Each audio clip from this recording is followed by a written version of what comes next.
সকল ধরনের বৈষম্য বন্ধে চাই রাজনৈতিক সদিচ্ছা। প্রতিপাদ্যে গাইবান্ধা সাঘাটায় 30শে মার্চ আন্তর্জাতিক বর্ণ বৈষম্য বিলোপ দিবস উপলক্ষে আলোচনা সভা অনুষ্ঠিত হয়েছে। উন্নয়ন সহযোগী সংস্থা বোনারপাড়া ও ইউক্যান বাংলাদেশের সহযোগিতায় নাগরিক প্রকল্পের আয়োজনে উপজেলা পরিষদ মিলনায়তনে উন্নয়ন সহযোগী সংস্থার নির্বাহী প্রধান শারমিন সুলতানার সভাপতিত্বে অনুষ্ঠিত আলোচনা সভায় প্রধান অতিথি হিসাবে বক্তব্য রাখেন উপজেলা নির্বাহী কর্মকর্তা মোহাম্মদ আশরাফুল কবির।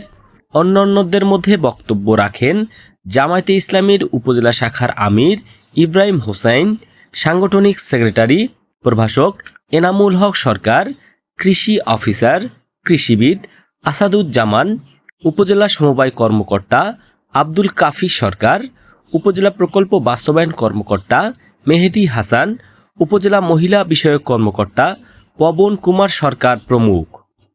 সাঘাটা থেকে মাজেদ মাজুর ভিডিও চিত্রে মোস্তাফিজুর রহমান ফিলিপস, সাঘাটা নিউজ।